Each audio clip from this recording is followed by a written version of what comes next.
नमस्कार दोस्तों, स्वागत है आप सभी का आपके अपने YouTube channel Shri Vijay classes पर। मैं आपके सामने आपका अपना भाई गौरव सर। हम लोगों ने पिछली क्लासों में जैसे कि पीपीटी में देख ही लिया होगा, वादे के अनुसार मिलते हैं आज। कल हम लोगों ने पार्ट 3 लाइट का पढ़ा था। सबसे पहले पार्ट 1 पढ़ा, पार्ट 2 पढ़ा, पार्ट 3 पढ़ा, जिसमें से लाइट के बहुत सारे कॉन्सेप्ट पढ़े। बहुत से बेसिक से धीरे धीरे हम लोगों ने अपर लेवल तक के क्वेश्चन को सॉल्व किया। आज हम लोग क्वेश्चन की प्रैक्टिस करेंगे, जैसे कि कल की ही क्लास में हम लोगों ने बोला था कि हम लोग प्रैक्टिस करेंगे।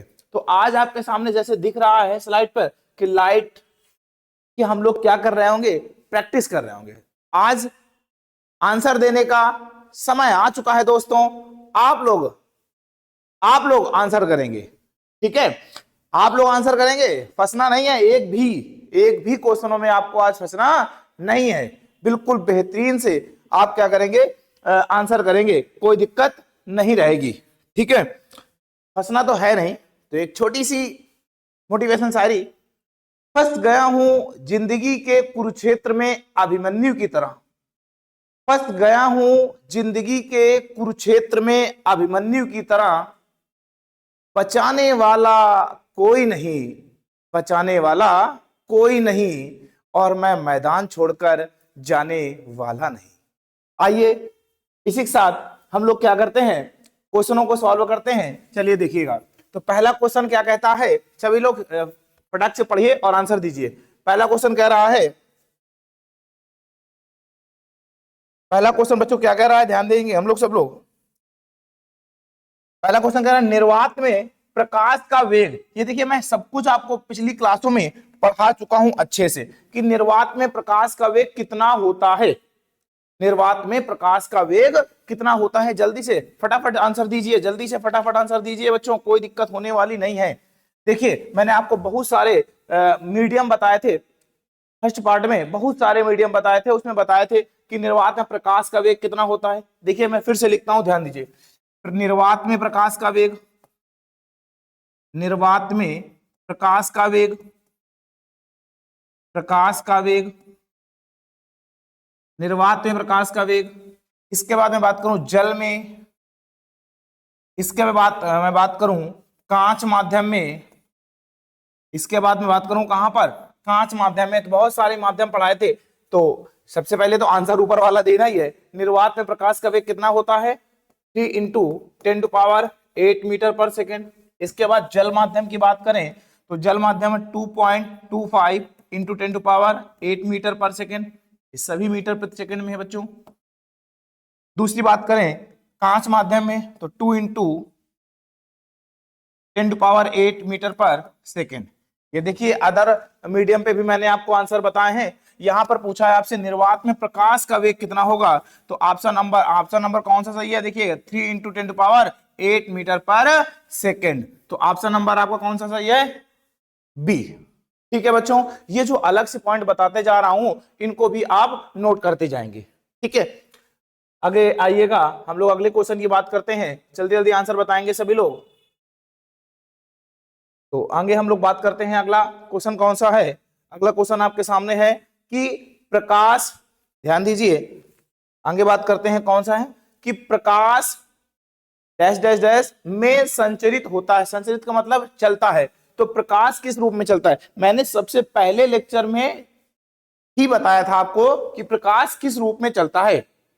तो ऑप्शन आपके सामने है, क्षैतिज रेखा, ऊर्ध्व रेखा, वक्र रेखा और सीधी रेखा। तो ध्यान दीजिएगा, यहां पर हम लोग बात कर लेते हैं कि प्रकाश किस किस रूप में चलता है बच्चों। तो प्रकाश, सबसे पहले बात समझिएगा, प्रकाश विद्युत चुंबकीय तरंगों के रूप में होता है। किसमें होता है बेटा, प्रकाश विद्युत चुंबकीय तरंगों के रूप में होता है। किसमें होता है, ध्यान दीजिए, मैं यहां पे अलग से लिखता हूं, प्रकाश विद्युत चुंबकीय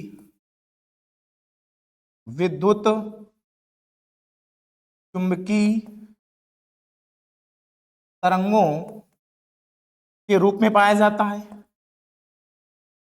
ठीक है, ये पहला पॉइंट हो गया। आगे अगर बात करें इसकी तरंग दैर्ध्य की बात करें तो 3900 एंगस्ट्रॉम से कितना बेटा, 7800 एंगस्ट्रॉम तक होता है। और एक एंगस्ट्रॉम में कितने मीटर होते हैं, एक एंगस्ट्रॉम में 10⁻⁻10 मीटर होते हैं। ओके बच्चा। और प्रकाश किस रेखा में चलता है? तो प्रकाश एक सीधी रेखा में चलता है। प्रकाश किस रेखा में चलता है बच्चों? तो प्रकाश एक सीधी रेखा में चलता है।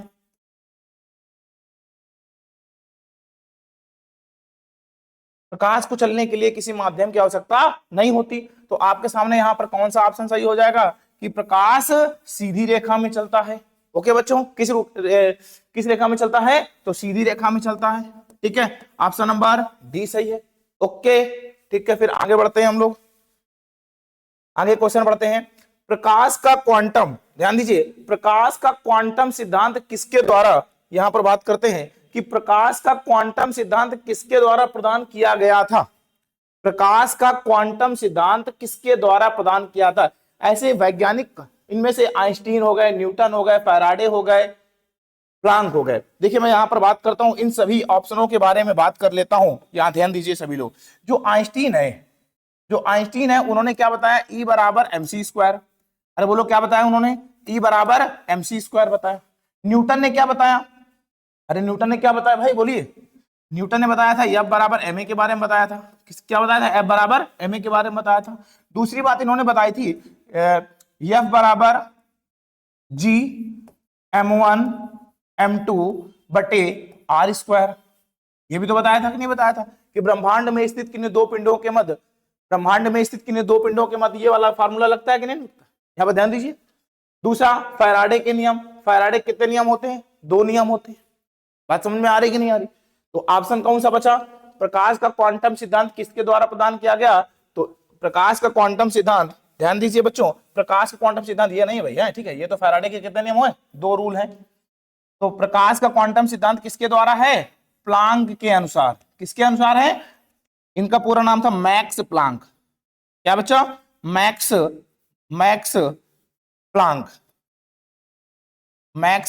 इनका पूरा नाम बच्चों क्या था? मैक्स प्लांक था। ओके, बात समझ में आ रही है? अगर फार्मूले की बात करें तो E बराबर एच म्यू। E बराबर क्या है बेटा? फार्मूला क्या होता है? E बराबर एच म्यू। ओके, और यहां पर अगर मैं बात करूं, म्यू क्या है? आवृत्ति है। म्यू इक्वल होता है C अपॉन लैम्डा। अगर इस वैल्यू को यहां पर रखते हो तो आपका फाइनली आंसर आता है E बराबर HC upon lambda. Okay done. यहां E क्या है? ऊर्जा हो जाएगी। H क्या है? प्लांक नियतांक हो जाएगा। C क्या है? प्रकाश की चाल हो जाएगी। और प्रकाश की चाल बच्चों कितनी होती है? 3 × 10⁸ मीटर पर सेकेंड। कितनी होती है? 3 × 10⁸ मीटर पर सेकेंड। और यहाँ लैम्डा क्या है? ये क्या हो जाएगी? तरंग दैर्ध्य हो जाएगी। क्या हो जाएगी? तरंग दैर्ध्य। कल हम लोगों ने तरंग दैर्ध्य, वेवलेंथ, तरंग दैर्ध्य को इंग्लिश में क्या बोलते हैं? वेवलेंथ बोलते हैं। और इसके विषय में हम लोगों ने कल बहुत सारी चर्चाएं की थी। तो इसका आंसर क्या हुआ? Option number C. बात समझ में आई कि नहीं आई? क्लियर है? अगला क्वेश्चन हम लोग करते हैं। अगला क्वेश्चन क्या है? ध्यान दीजिए, बहुत ही जबरदस्त क्वेश्चन। आंसर दीजिए सभी लोग फटाफट, जल्दी से आंसर दीजिए, जल्दी से आंसर दीजिए, फटाफट आंसर दीजिए, जल्दी से आंसर फटाफट दीजिए भाई। क्या कह रहा है ये देखिएगा। यहां पर मैं बात करता हूं आपके सामने, जल्दी से बात करिए। अंतरिक्ष का रंग काला दिखने का कारण क्या है? अंतरिक्ष का रंग काला दिखने का कारण क्या है? जल्दी बताइए भाई। छोटे कणों द्वारा प्रकाश का प्रकीर्णन, प्रकाश का अपवर्तन नहीं होने के कारण, कल हम लोगों ने अपवर्तन पढ़ा था, रिफ्लेक्शन, कि बड़े कणों द्वारा प्रकाश का प्रकीर्णन भी कल पढ़ा था, प्रकाश का प्रकीर्णन नहीं होने के कारण। जल्दी से बताइए इसका आंसर कौन सा सही है भाई? इसका आंसर कौन सा सही है? मैं बताता हूं आपको मैं बताता हूं यहां पे कौन सा सही है। प्रकाश का प्रकीर्णन नहीं होने के कारण। प्रकाश का प्रकीर्णन नहीं होने के कारण। बात समझ में आई कि नहीं आई? क्लियर है? प्रकाश का प्रकीर्णन नहीं होने के कारण। ठीक है, बाकी बातें समझ गए होंगे। आगे बात करते हैं, अगला क्वेश्चन बात करते हैं। अगला क्वेश्चन कौन सा है? ध्यान दीजिए बच्चों। अगला क्वेश्चन है, वायुमंडल की अनुपस्थिति में का आकाश का रंग कैसा होता है? वायुमंडल की अनुपस्थिति में आकाश का रंग कैसा होता है? बताइए आप सभी लोग, जल्दी बताइए। वायुमंडल की अनुपस्थिति में आकाश का रंग कैसा होता है? जल्दी बताइए, आप लोग आंसर नहीं बता रहे भाई, जल्दी जल्दी बताइए। वायुमंडल की अनुपस्थिति में आकाश का रंग कैसा होता है? कैसा होता है? काला होता है। कैसा होता है? काला होता है। आंसर, रीजन बताइए क्यों होता है? जल्दी बताइए। वायुमंडल की अनुपस्थिति में आकाश का रंग ये रंग, आकाश का रंग कैसा होता है? काला होता है। कैसा होता है बच्चों? काला होता है। कैसा होता है? काला होता है, क्योंकि वहां प्रकीर्णन नहीं पाया जा रहा है। क्या नहीं पाया जा रहा है? प्रकीर्णन नहीं पाया। मेन मुद्दा क्या है वहां पर? प्रकीर्णन ना होने के कारण आकाश का रंग कैसा दिखता है? काला दिखता है। इतनी बात समझ में आई कि नहीं आई? ठीक है, फिर हम लोग आगे बढ़ते हैं, क्योंकि प्रैक्टिस कर रहे हैं, सारी चीजें हम लोग कल पढ़ चुके हैं। जो चीजें डिस्कस करनी है सारी एक एक पॉइंट को मैं बढ़िया से मैं बता चुका हूं। सबसे पहले पार्ट 1 देखिए, पार्ट 2 देखिए, फिर पार्ट 3 देखिए, फिर प्रैक्टिस करिए आके। और प्रैक्टिस धमाकेदार हो रही है। प्रैक्टिस का मतलब है सब कुछ पढ़ चुके हैं, अब हम लोग केवल प्रैक्टिस कर रहे हैं। सारे एग्जाम में ऐसे ही क्वेश्चन आएंगे। ठीक है, तो ये कौन सा, इसका आंसर क्या हो जाएगा देखते हैं।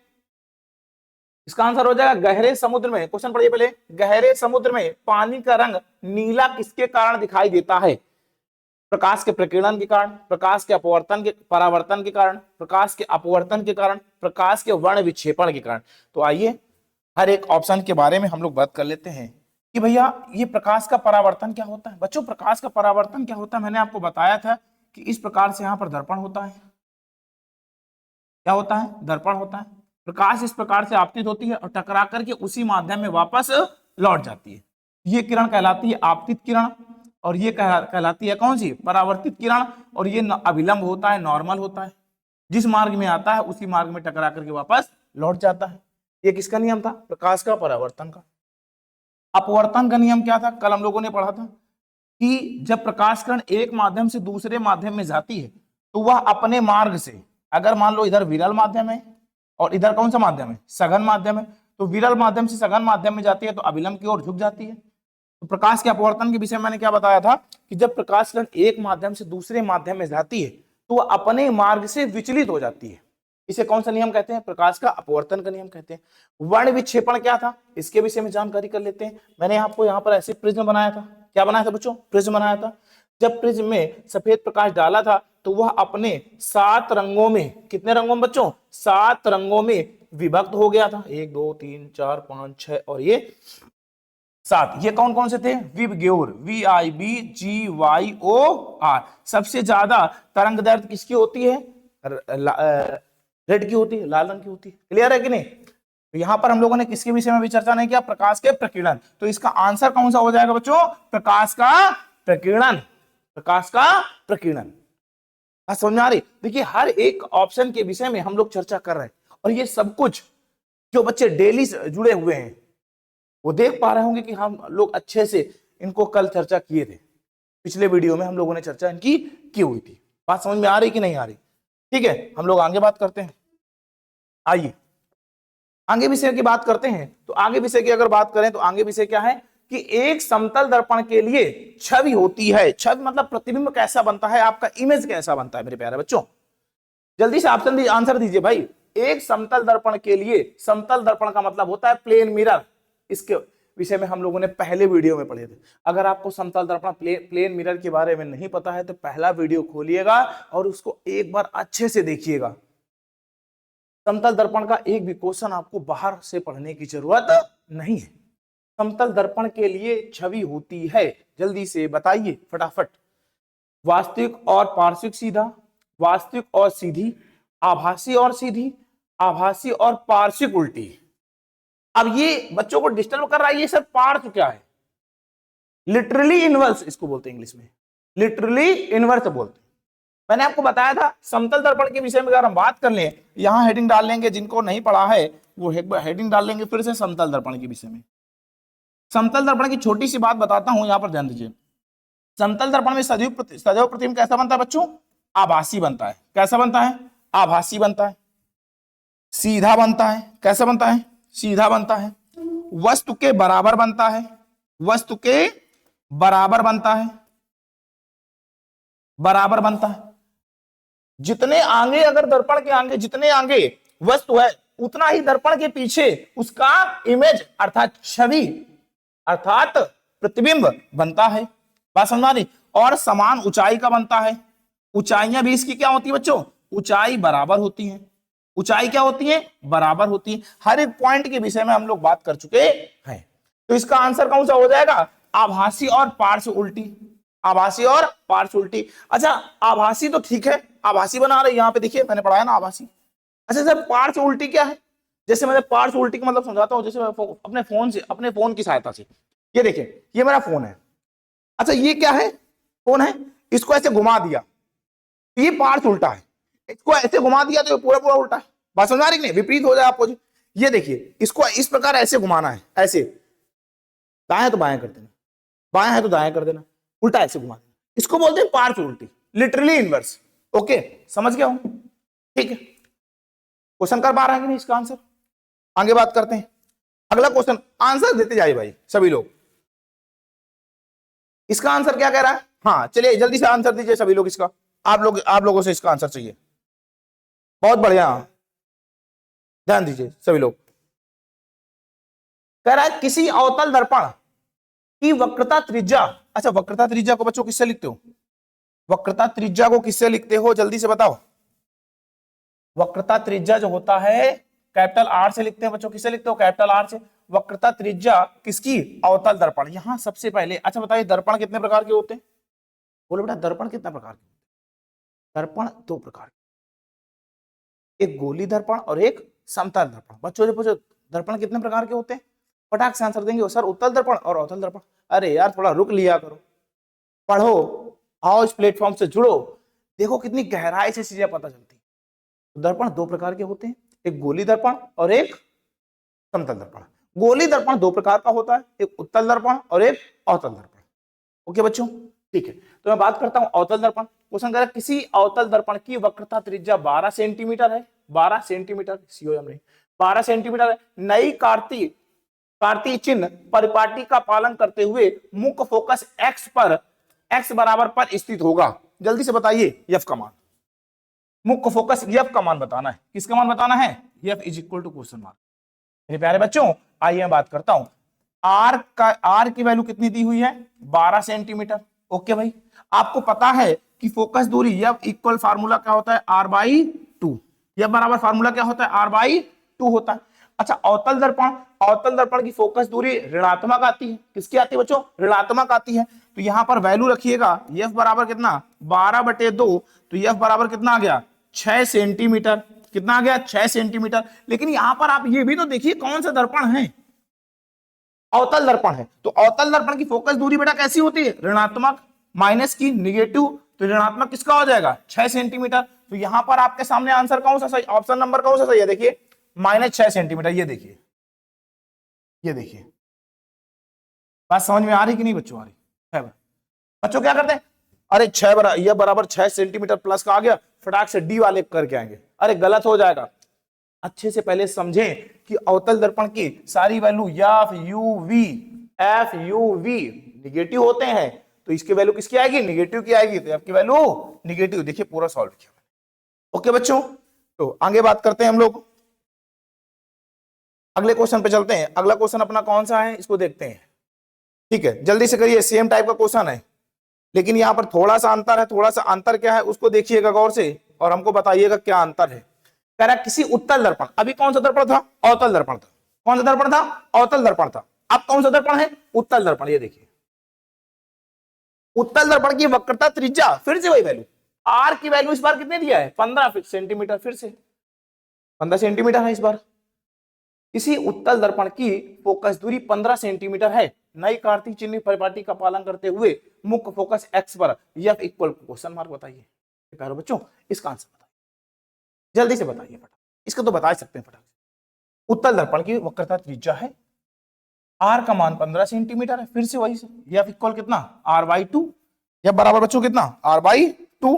अब एफ बराबर आर बाई टू है यहां पर आपके सामने, तो एफ बराबर कितना आ गया, आर की वैल्यू कितनी है 15/2, तो इसको काटो फटाक से, यह बराबर कितना आ जाएगा 7.5, अरे कितना आ जाएगा 7.5 आ जाएगा, 7.5 सेंटीमीटर आ जाएगा। कितना आ जाएगा 7। यहां पर किसकी बात करेंगे, उत्तल दर्पण है, और उत्तल दर्पण की फोकस दूरी कैसी होती है, धनात्मक होती है।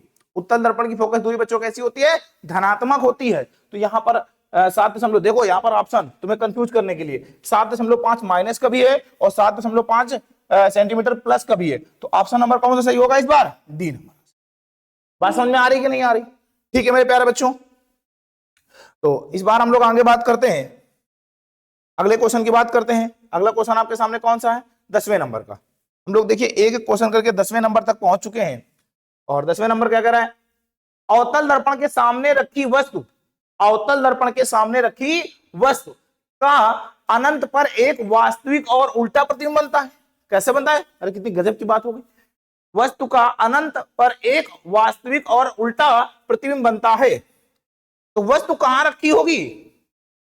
मैंने याद करो, मैंने डायग्राम बनाया था, फटाक से आज फिर बना देता हूं। तुम लोग क्योंकि भुलक्कड़ लड़के हो, फटाक से बोल जाते हो, पढ़ने लिखने में तो मन लगता नहीं है भी। देखो जल्दी से, ये देखिए ये क्या है, अवतल दर्पण।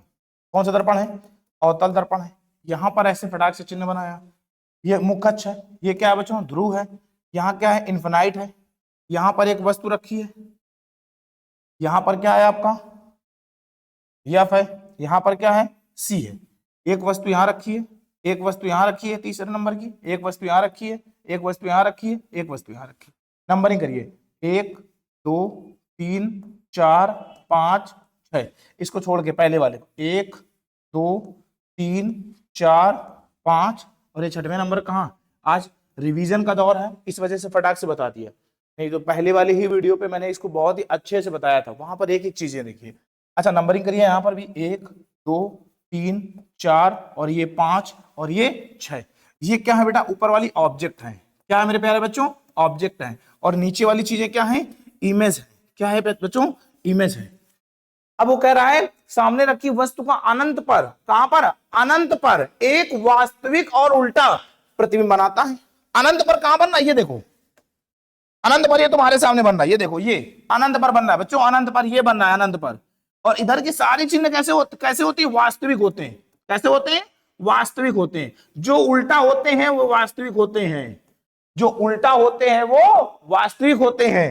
ये देखो सभी उल्टा बन रहा है कि नहीं, उल्टा है तो क्या है, वास्तविक है। और इधर वाले सारे निगेटिव होते, उधर वाले पॉजिटिव होते। अगर ये सीधा है बच्चों, इधर ये सीधा है तो कैसा बनेगा, आभासी बनेगा। अरे कैसा बनेगा, आभासी बनेगा। ठीक है, तो इसका आंसर क्या होगा, आप फटाक से बताओ। 5 को ना 5 नंबर से मिलाओ ना, कहां रखी है वस्तु, ये एफ पर रखी है, फोकस पर, तो इसका आंसर कौन सा हो जाएगा, मुख्य फोकस पर।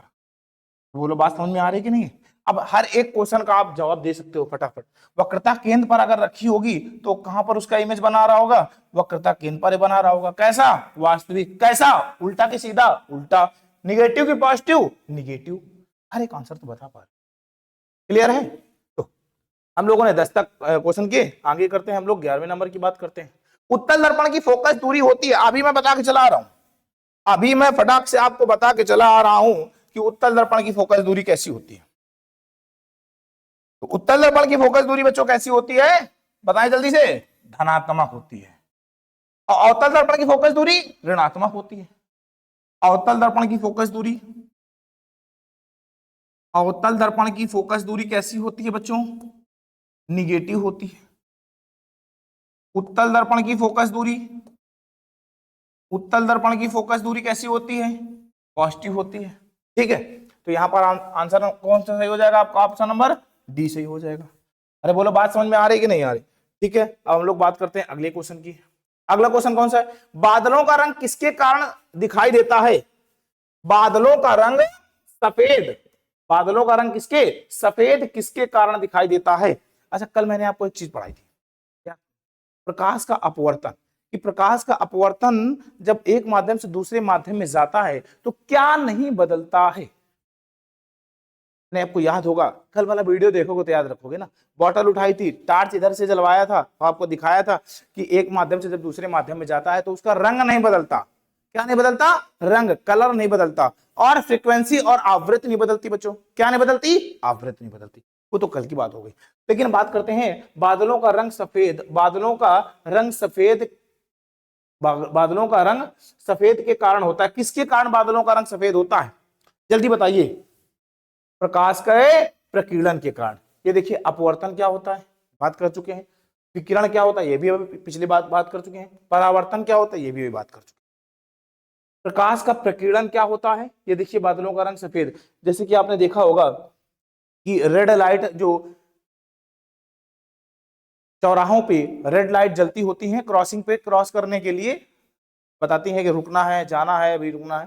तो रेड लाइट जो जल रही होती है वो किसके कारण होती है? प्रकाश के प्रकीर्णन के कारण। सूर्य उदय और सूर्य अस्त के समय भी हम लोगों को जो सूर्य की लालिमा दिखाई देती है वो किसके कारण बेटा? प्रकाश के प्रकीर्णन के कारण। अरे किसके कारण? प्रकाश के प्रकीर्णन के कारण। ओके बच्चों, तो आइए हम लोग आगे बात करते हैं। अगला क्वेश्चन कौन सा है आपके सामने?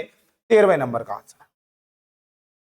तो हम लोग बात करते हैं अगले 13वें नंबर की ओर चलते हैं, और इसका आप लोग जल्दी से आंसर दीजिए। उत्तल दर्पण दर्पण हमेशा उत्तल नहीं, दर्पण हमेशा वस्तु की एक ऐसी छवि निर्मित करता है जो आभासी, बड़ी और समान आकार में होती है। अभी मैं पढ़ा के आया हूं पिछली स्लाइड में, अभी हम लोगों ने पढ़ा है, और इसका फटाक से आंसर आप लोग दीजिए जल्दी से, इसमें कोई डाउट होने वाला नहीं है। जल्दी से आंसर दीजिए इसका फटाक से, तुरंत तुरंत का तुरंत। दर्पण हमेशा वस्तु एक ऐसी छवि निर्मित करता है जो आभासी, कैसा बच्चों? आभासी, बड़ी और समान आकार की, कैसी? समान आकार में होती है।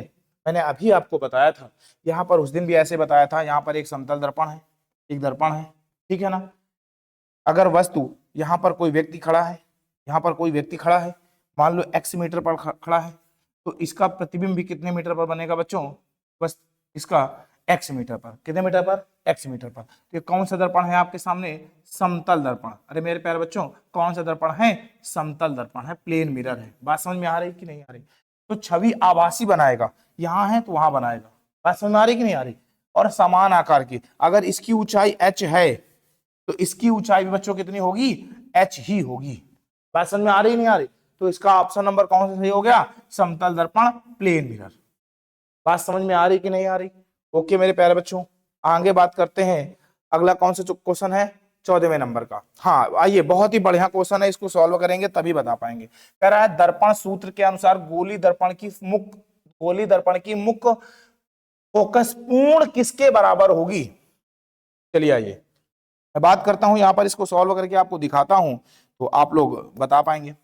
दर्पण के सूत्र, दर्पण का सूत्र क्या होता है? गौर से देखिए, दर्पण का सूत्र होता है 1/f equal 1/v plus 1/u। अगर यहीं पर लेंस का सूत्र होता, किसका होता? लेंस का होता। अगर मैं बात करूं लेंस के सूत्र की, लेंस के सूत्र की बात करूं तो वो हो जाता 1/f equal 1/v minus 1/u, ये हो जाता। केवल अंतर इतना होता है, इसमें प्लस होता है, उसमें क्या होता है? माइनस होता है। अच्छा यहां पर इसका एलसीएम ले लीजिए, यूवी। कितना ले ले बेटा? यूवी। तो यहां पर कितना आ जाएगा? u प्लस वी या v प्लस यू। ठीक है बच्चों, तो अगर f की वैल्यू निकालनी है तो ऊपर चला जाएगा UV upon U plus V. देखिए पलट जाएगी वैल्यू। तो इसका आंसर कितना हो गया? f बराबर UV upon U plus V. हमने कैसे सॉल्व किया? दर्पण के सूत्र बोला, मैंने फटाक से दर्पण का सूत्र लिखा, 1/f equal 1/v plus 1/u। इसके बाद इसका एलसीएम ले लिया, f की वैल्यू निकाली, answer number UV upon U plus V. Okay मेरे प्यारे बच्चों, आइए अब मैं बात करता हूं अगले क्वेश्चन की। अगला क्वेश्चन कौन सा होगा? चलिए अगला क्वेश्चन आपके सामने है, अवतल दर्पण के मुख्य अक्ष पर स्थित वह बिंदु क्या कहलाता है जहां से प्रकाश की किरण बिना किसी विचलन के वापस परावर्तित हो जाती है? इसका मतलब है क्वेश्चन का कि अवतल दर्पण की ऐसी कौन सी कंडीशन है कि प्रकाश जिस माध्यम से, मतलब जिस से होकर गुजरता है, जिस पॉइंट से होकर गुजरता है उसी पॉइंट से होकर वापस आ जाता है। लास्ट क्वेश्चन है, सभी लोग लास्ट क्वेश्चन है, जल्दी से आप बताएंगे इसका आंसर जल्दी से। अभी मैंने एक डायग्राम बनाया था, उस डायग्राम पे ऐसा कौन सा पॉइंट था कि अवतल दर्पण, अभी मैंने प्यारे बच्चों मैंने अभी बताया था कि नहीं बताया था? अवतल दर्पण के मुख्य अक्ष पर स्थित, बताया था कि नहीं? ये देखिए ऐसे बनाया था यहां पर मैंने, ये देखिए ऐसे मैंने बनाया था। ये P होता है, ये F होता है, ये C होता है, यहाँ पर इन्फिनाइट होता है, इन्फिनाइट पर रखी होती है वस्तु, ये रखी होती, ये रखी होती है ना। ऐसे मैंने अभी बताया था कि नहीं बताया था? अरे बोलो सही है कि नहीं? लेकिन यहाँ पर याद है प्रकाश किरण बिना विचलन का वापस परावर्तित हो जाती है। ठीक है कि नहीं? ठीक है, तो जल्दी से आप इसका आंसर बताएंगे। ध्यान दीजिए मेरे प्यारे बच्चों, अगर एक एक बात को आप समझ पा रहे हैं तो आप बता पाएंगे। ये लीजिए फटाक से मैं बताता हूं तीनों नियम। अगर यहाँ P होता है, ठीक है, यहाँ क्या होता है? F होता है, और यहाँ क्या होता है? C होता है। अगर प्रकाश की किरण मुख्य फोकस से होकर गई है, यहाँ दर्पण है बेटा, ये मुख्य अक्ष परावर्तित होकर दर्पण टकराने के बाद मुख्य अक्ष से क्या हो जाएगी, समांतर लौट आती है। तो बोलो सही है कि नहीं।